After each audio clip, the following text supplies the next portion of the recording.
Mesdames, Messieurs, ravi de vous retrouver une fois de plus à cette nouvelle édition du journal Le Vrai sur votre chaîne. D'abord, les titres. Un fauteuil pour deux au ministère de l'économie, situation qui paralyse le fonctionnement de cette administration. Le chef de l'État, Joseph Kabila, va prononcer un discours sur l'état de la nation devant les deux chambres réunies en congrès au Parlement. Les réactions des uns et des autres dans ce journal. Spoliation du terrain occupé par l'Université chrétienne internationale sur la 14e rue Liberté industrielle. Son recteur, professeur Stéphane Ndita dit non à cette situation. Enfin, l'invité du vrai journal est Maître Nico Maïngele, secrétaire général du MLP, parti cher à l'honorable Franco Diongo. C'est tout pour les titres. Bienvenue à tous.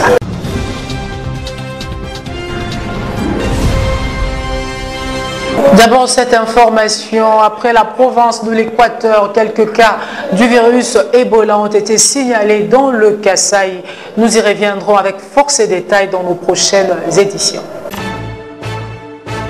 Statut d'ancien chef de l'État, les attentes de la population en rapport avec le discours que le chef de l'État, Joseph Kabila, va prononcer devant les deux chambres réunies en congrès au Parlement.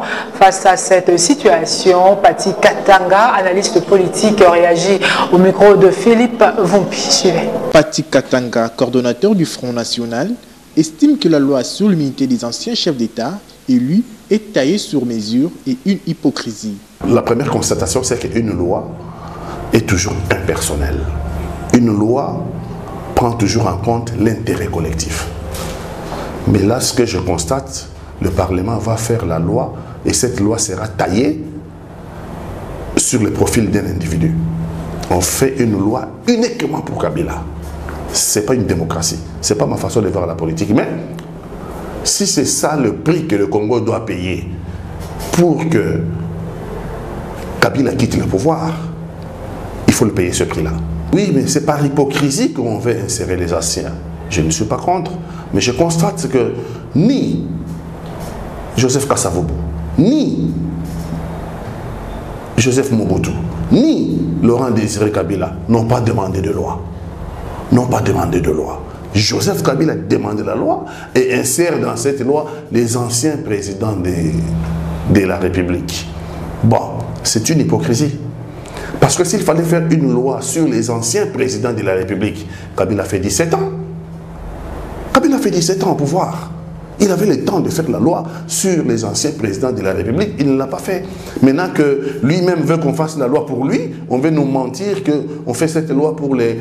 Bon, si les autres anciens présidents de la République vont aussi en bénéficier, pourquoi pas, ils en ont droit. Le coordonnateur du Front National demande de la part de la CENI des signaux clairs qui attestent la tenue des élections le 23 décembre 2018. Et quelles sont les attentes de la population congolaise en rapport avec le discours du chef de l'État Joseph Kabila en rapport avec la nation? Tentative de réponse dans cet élément d'Afia Maroy. Suivez. Nous sommes en train de nous préparer au processus électoral qui aura bel et bien lieu à la fin de l'année. Alors, il faut que le chef de l'État, comme magistrat suprême, devait énoncer déjà les grandes lignes qui devaient émailler ces grandes échéances que tout Congolais attend de tous les vœux. Hein? Entre autres, le président devait avoir un dialogue, un langage franc et un discours franc sur sa candidature ou pas. Mes ententes, tout simplement, c'est par exemple écouter, sortir de sa bouche, merci les Congolais pour m'avoir soutenu au long de toutes ces années. Alors je vous remercie, je vous dis au revoir, je ne serai plus candidat aux élections prochaines. Ndenge mboka ekufi ndenge mutu nyonso aza kolela tozozila ayebisa biso oyo kosepelisa biso na mitema bambula oyo basali tomoni eloko moko malonga te sikoyo oyo akolobela biso yango kosepelisa biso yango tozozila soki akolobela eloko malamu tokosepela.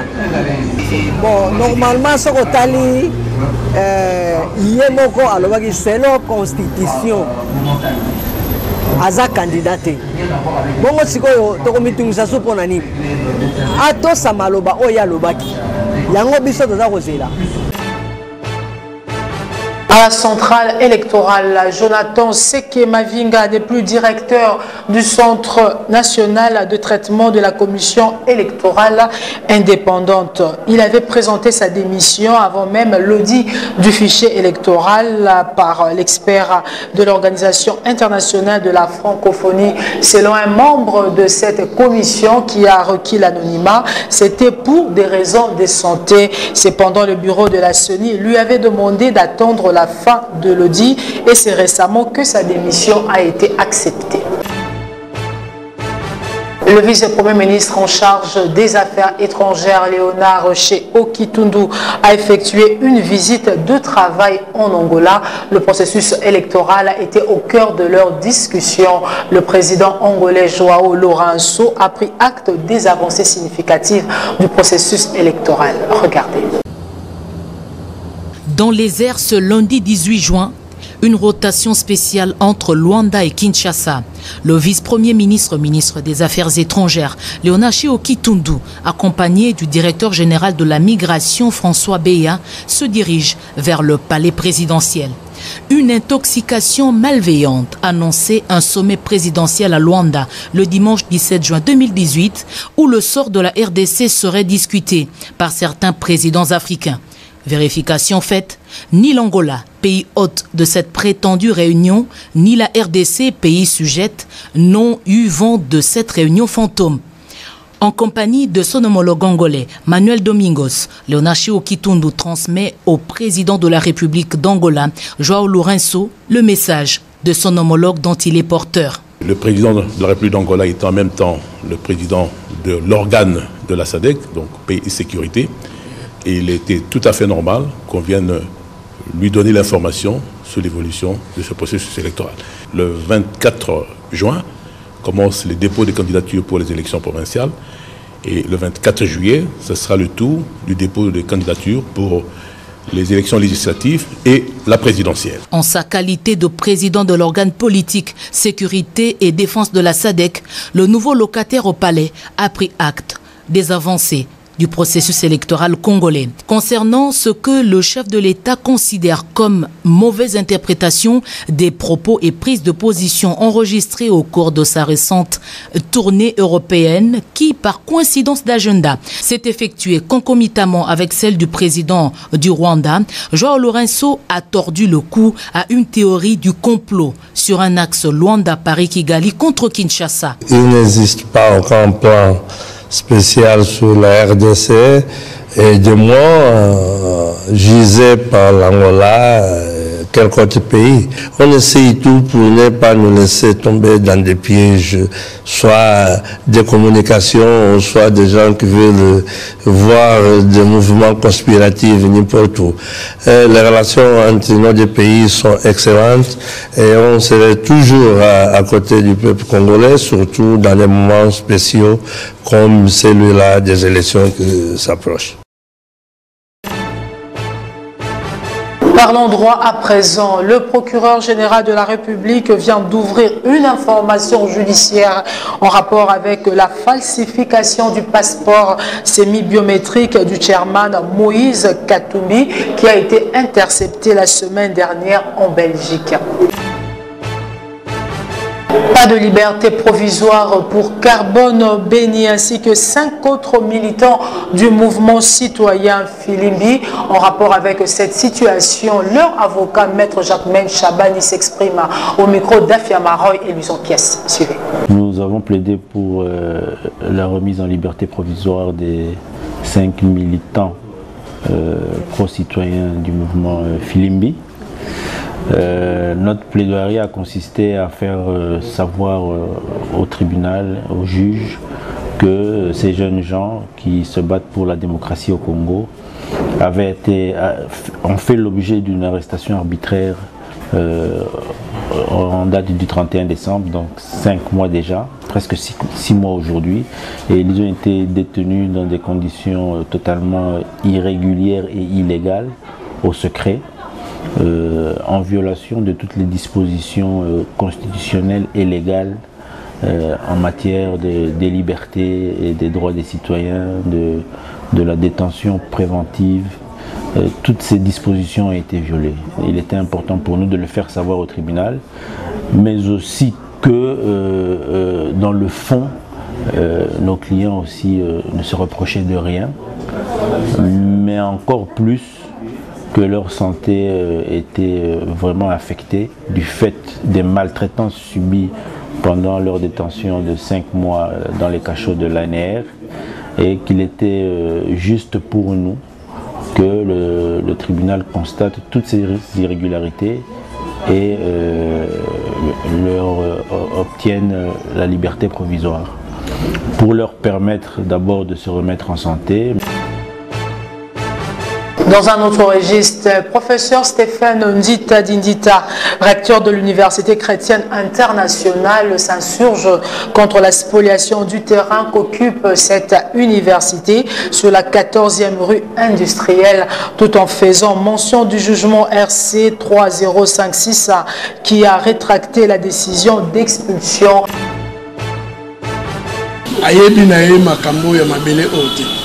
Yazaka ministre bapese comme ministre maza mutu auti na mboka na ye tango ye mabele moko soko eza Kinshasa batu bavanda ça dit batu wana bavanda pambate po eza Kinshasa donc biso nde bakolo Kinshasa ya yebite soko yebite fo ya koluka bakolo mabele otuna bango bino bozawa ndenge ni ça dit awa tozala mikanda nyonso ezo pesa ke mabele wana ezali ya ngai chef coutumier na lakisa yango nyonso sadi azala ngona maboko même bino pene bozawa na bengi bino lelo po boya boyokanga mais to kosala mukolo bokoya na ko lakisa bino mikanda nyonso tu o nazala ngo ezo pesinga mabele o sadi na vandia na pambate l'état congolais moko ndachenga a.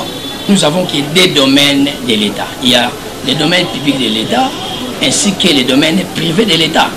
Le ministre qui a le pouvoir que la loi lui avait confié en ce qui concerne la désaffectation, c'est le ministre de l'urbanisme national et non provincial. Mais pour information, avec les téléspectateurs qui nous suivent, je vais vous montrer seulement l'arrêté portant désaffectation de ces sites dans les domaines privés de l'État. Parce que le ministre provincial avait souligné pour dire que non, cet endroit, c'est le domaine public de l'État. Non, cet endroit n'est plus dans les domaines publics de l'État, c'est dans les domaines privés de l'État. En dehors de nos frontières à présent, pourquoi les États-Unis d'Amérique ont-ils quitté le Conseil de droits de l'homme? Selon la déclaration de Nikki Haley, ambassadrice américaine auprès des Nations Unies, des pays comme la RDC, la Chine, le Venezuela, le Cuba ne peuvent pas être membres du Conseil de droits de l'homme de l'ONU car ces pays ne respectent pas la charte du Conseil. De plus, le traitement inhumain des migrants mineurs, les séparant de leurs parents, dont certains pays qui siègent pourtant au Conseil des Nations Unies, énerve le pays de Donald Trump. Pendant ce temps, les États-Unis ne sont pas épargnés du tout. Des activistes de droits humains les accusent de commettre les crimes contre l'humanité. Ici est de noter que l'administration Trump avait coupé plusieurs financements à des organes des Nations Unies. À Kinshasa, Maître Georges Kapiamba, coordonnateur de la CAGE, se dit déçu du retrait des États-Unis d'Amérique comme membre du Conseil des droits de l'homme des Nations Unies. Il est ici au micro de Jocelyne Luanga. Maître Georges Kapiamba estime que le retrait des États-Unis au Conseil des droits de l'homme des Nations Unies a un impact négatif sur ce conseil. Ce retrait a un impact négatif sur le travail du Conseil. Mais à un autre niveau, il faut aussi reconnaître que ce retrait marque un certain nombre de problèmes. Des problèmes qui constituent les défis que le Conseil, l'ensemble des États qui constituent le Conseil, à pouvoir préserver la capacité de cet organe à faire respecter par les États leurs obligations en matière de protection des droits de l'homme, et particulièrement le cas de la République démocratique du Congo. Donc nous partageons aussi le deuxième degré de la question, c'est-à-dire leur frustration, parce qu'elle a été aussi la nôtre. S'agissant de la déclaration du ministre de la Justice sur la santé de Gérard Moulumba Dije Koko, le défenseur de loi s'exprime. Elle est très dangereuse, surtout quand elle vient du ministre de la Justice. L'application de la loi aux individus, ce qui constitue les droits, ne doit pas se faire en fonction de ce qui a raté. C'est un droit pour les détenus malades comme Jekoko qui est gravement malade d'être soigné dans un centre médical qui dispose de moyens techniques. Il faut l'envoyer à l'étranger. Mais pourquoi le ministre de la Justice peut-il refuser? Parce que l'article 60 prévoit cette possibilité. Comme annoncé en titre au ministère de l'économie, c'est un fauteuil pour deux suite à deux nominations. L'une du ministre de l'économie Joseph Kapika, l'autre c'est de son collègue ministre de la fonction publique. Cette situation empêche cette administration de fonctionner correctement. Justin Maniungu pour les détails. Suivez. Rien ne va plus au ministère de l'économie nationale. Des secrétaires généraux ad intérim se déchirent pour diriger le secrétariat général de ces grands ministères. Une situation créée par Joseph Kapika, ministre de l'économie nationale, ainsi que Michel Bongongo de la fonction publique. Tout a commencé après l'avènement de Joseph Kapika à la tête du ministère de l'économie. Aussitôt investi, le ministre va nommer M. Essanga en lieu et place de Christophe Kalala, qui assurait l'intérim du titulaire Mwanata Diboni, suspendu par le ministre précédent. Au bout de 4 mois, Joseph Kapika va réhabiliter le secrétaire général titulaire Mwanata Diboni à son poste. Une réhabilitation non reconnue par le ministre de la fonction publique Michel Bongongo, qui à son tour va reconduire le secrétaire général AI Christophe Kalala. Les jours passent, l'heure de la retraite sonne pour Mwanata Diboni. Infatigable, Joseph Kapika va de nouveau nommer un certain Twite Yamwembo, contestant ainsi la nomination faite par son collègue de la fonction publique, et va interdire aux opérateurs économiques de traiter avec M. Kalala, nommé par Michel Bongongo, tout en leur recommandant de traiter avec son homme Twite Yamwembo. Ces actes vont engendrer une guerre de correspondance au propos des honorants entre ces deux membres du gouvernement. En ce moment, le ministère de l'économie fonctionne avec des secrétaires généraux, une situation qui paralyse cette administration. Pendant ces temps, les chefs de l'État ainsi que les patrons du gouvernement restent indifférents. Passe à présent à l'invité du vrai journal. Regardez.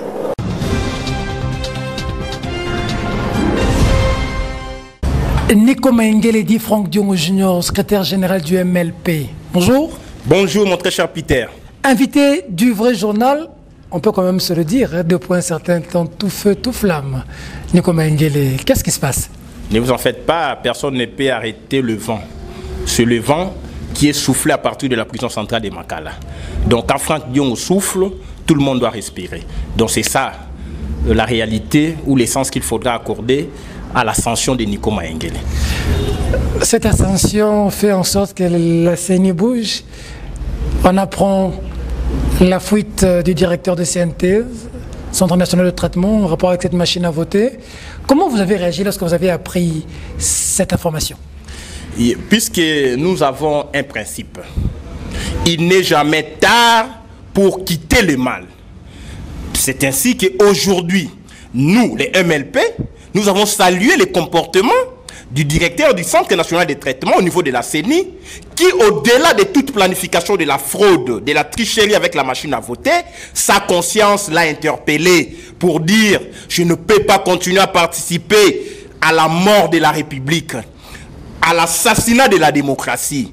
Le mieux à faire, c'est de quitter le mal avant que l'édifice ne s'écroule. » Rien n'indique qu'il est parti en quittant le mal, peut-être qu'il a des raisons personnelles. Hein? Il n'y a pas de raisons personnelles. Les jours qui viennent, vous seront révélateurs. On va vous révéler des choses en rapport avec la machine à voter. Je vois le directeur national du Centre national de traitement sur la même lancée avec Madame la juge Chantal Ramazani. Et attendez-vous à des révélations. Lorsque nous vous avions dit qu'il y a fraude, vous ne nous avez pas cru. Un des éléments, un des maillons de la fraude vient de se détacher de la CENI et attendez voir des révélations par rapport à ça. Vous allez aller à ces élections avec la machine à voter? Impossible. Vous allez déposer les candidatures? Nous allons déposer les candidatures, c'est une formalité, mais M. Corneille Nangaa est pire que la machine à voter. On peut écarter la machine à voter, tant que M. Corneille Nangaa est là, il va falsifier notre résultat. Vous n'allez pas aller aux élections avec Corneille Nangaa? Avec Corneille Nangaa, il n'y aura aucune élection tant que M. Kabila ne sera pas candidat à sa propre succession. Parce que vous parlez de M. Kabila, Joseph Kabila, le président de la RDC, va s'adresser d'ici là à la nation. Quelle est votre réaction? Qu'est-ce que vous attendez de lui, de son adresse à la nation? On ne peut rien attendre d'un président illégitime, illégal, hors mandat, hors peuple, hors la Constitution. Donc je n'attends rien de M. Kabila. Moi j'attends quelque chose de mon peuple. Que le peuple dise à M. Kabila, c'est fini, on n'a plus besoin de troisième mandat, on s'élève comme un seul homme, on lui applique l'article 64.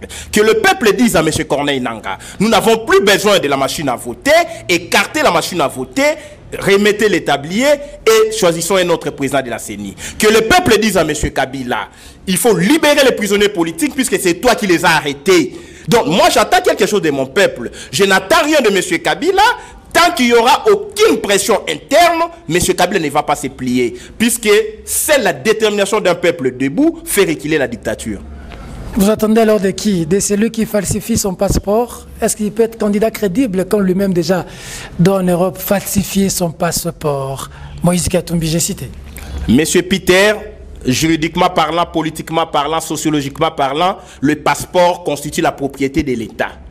Quand vous êtes allé chercher le passeport, vous donnez votre identité, votre photo, votre empreinte, ces éléments identitaires sont gérés par l'État. En cas de falsification, c'est les services émetteurs qui falsifient les données informatisées de nature à rendre contradictoire entre le passeport, les données physiques et les données contenues dans l'informatique ou les données informatisées. Donc je dénonce ici les comportements criminels de l'État congolais qui a falsifié à partir du serveur central l'une des pages du passeport de M. Moïse Katumbi. C'est la honte républicaine, c'est la voyoucratie, c'est les coulours au sommet de l'État. Imaginez-vous un seul instant, un passeport sur lequel il n'y a pas de données ou d'écrits en main, manuscrits. Tout est informatisé. Par quelle baguette magique un porteur du passeport peut entrer dans les données qui ne sont pas manipulables à la portée de la main et falsifiées. Donc c'est trop beau pour être vrai, c'est l'État congolais. On a dit que Moïse Katumbi a enlevé une page, il a inséré une autre page, il a falsifié en mettant une autre identité. La falsification c'est une infraction, mais pourquoi on ne l'a pas arrêté à partir de Bruxelles? Pour dire que les services compétents, les spécialistes ont démontré que c'est l'État congolais qui est de mauvaise foi, il y a eu acharnement, il y a eu persécution à l'endroit de Moïse Katumbi. Imaginez-vous un seul instant, mon cher Peter, tu es un homme très outillé, très intelligent, puisque dans ces passeports, vous avez beaucoup de visas. Il a voyagé à travers le monde. Quand on remet les passeports au niveau des services d'immigration, on introduit dans la machine pour lire les données qui y contiennent. Quand ça passe, on vous remet les passeports. Partout, il a voyagé, ces passeports étaient lisibles au niveau de la machine. À l'aller pour Israël, tout comme au retour pour Bruxelles, c'est là que ça posait problème. Mais comment un passeport qui était valide, lisible à l'aller, devient illisible au retour? Ça veut dire qu'il y a eu les services de l'État congolais qui ont eu à impacter. Je parlerai même, si on était dans un monde informatique, on vous parlerait de virus. On peut créer un virus et ça rend invalide, illisible le passeport. Puisqu'à partir de Kinshasa, vous avez toutes les données. Je vous donne un cas pratique. Quand vous perdez votre passeport, vous allez au ministère des Affaires étrangères au niveau des services compétents. Vous donnez votre identité, toutes les données sortent. Alors, c'est l'État congolais qui a les programmes d'accès, les programmes pour l'émission des passeports. Ils ont les codes d'accès au passeport de tout et chacun, puisque c'est un service sécurisé par l'État. Personne ne peut accéder à des données contenues dans les passeports des uns et des autres sans que l'État congolais ne l'autorise. Donc, c'est l'État qui a rendu illisible ligne de page pour permettre à ce que Moïse Katumbi ne voyage pas pour la Russie.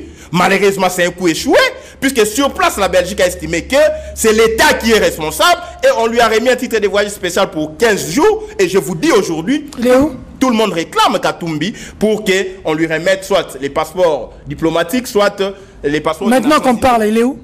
Mais je vous dis qu'il est libre de ses mouvements, il est en Russie. Il suit la compétition. Il est arrivé là-bas comment? On apprend qu'il est toujours bloqué en Belgique, c'est pas vrai? Il n'est pas bloqué. Et puis son passeport n'a jamais été retiré. Il continue à porter son passeport. C'est ça le mensonge de l'État congolais érigé en système de gestion. Il a son passeport. Il a été voyagé grâce à un permis, grâce à un titre de voyage spécial de 15 jours. En attendant que Moïse Katumbi revienne en Belgique pour soit obtenir les passeports des Nations Unies, soit obtenir le passeport diplomatique. Et puis, je vous montre la contradiction. Je vous démontre la contradiction. Regardez, les caractères planifiés et contradictoires. On vous dit qu'Katumbi, c'est un Italien. Mais on tombe sur un passeport semi-biométrique de l'État congolais. Et personne ne dit que c'est un faux. Parce que la falsification, c'est pas un faux. Le PSG a ouvert une enquête. Hein? Je vous explique en droit. Personne ne dit que c'est un faux passeport. On dit c'est un passeport de l'État congolais falsifié. Oui. C'est falsifié par qui? Par l'État lui-même, qui a les codes d'accès, qui a changé les éléments contenus dans les passeports, qui a falsifié. C'est le pouvoir de M. Kabila. Pour quel intérêt? Pour nuire à la personne de Katumbi, pour l'empêcher de rentrer au Congo. Comme on a vu avec Mboussa qui a dit qu'on lui a fait la même chose en Ouganda pour l'extrader. Pareil avec Bienvenu Matoum aussi de la Lucha qui a tweeté en disant qu'on a aussi bouché ses données. Mais c'est la même chose avec Mboussa Nyamousi. Ni était l'intervention du président Museveni. Mboussa serait extradé ici. Donc vous avez un service, vous avez un état criminel qui peut falsifier nos éléments identitaires pour vous mettre en porte-à-faux avec la justice. Et à ce quoi nous disons non. Puisque si vous suivez de près cette affaire-là, vous comprendrez ceci. Lorsque nous avons réussi notre meeting à la place Sainte-Thérèse, c'était un coup dur pour l'État congolais. De voir Katumbi s'adresser directement aux Kinois et Kinois au travers d'une vidéoconférence.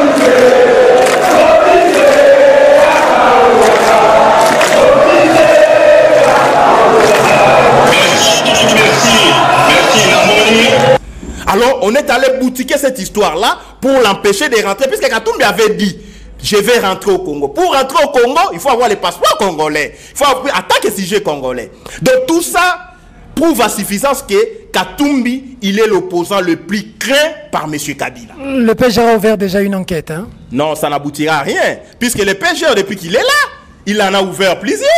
Dans l'affaire Arou, rébellion à Arou. Dans l'affaire immeuble, vous avez un dossier judiciaire. Dans l'affaire nationalité, il a ouvert un autre dossier. Dans l'affaire maintenant passeport.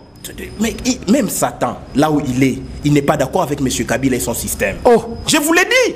Parce qu'un tel acharnement, une telle persécution dénote de la volonté, au-delà du bon sens, de la volonté de tuer politiquement M. Katumbi, de le présenter au peuple comme un monsieur qui est prêt à tout, alors que le peuple ne réclame que les élections, ne réclame que le départ de M. Kabila, au lieu de laisser à ce peuple-là les droits de se désigner. Si Katumbi n'est pas populaire, si Katumbi n'est pas le choix du peuple, mais laissez-les concourir à chasse égale avec les autres. Puisque Katumbi aujourd'hui c'est une baleine.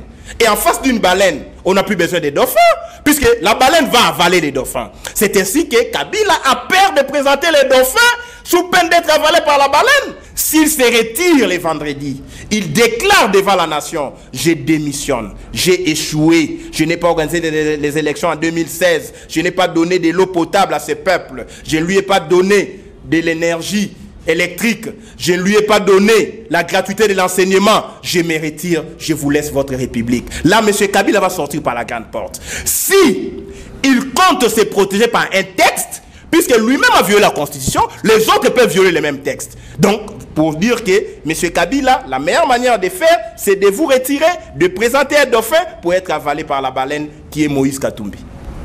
Nico Maïngele, merci. Merci, mon très cher Peter. C'était Maître Nico Maïngele, secrétaire général du MLP, parti cher à l'honorable Franck Diongo, l'invité du vrai journal. Merci de la sympathique attention que vous nous avez accordée à Lingwala ainsi que partout ailleurs dans le monde. Madame, monsieur, ce journal est terminé. Au revoir.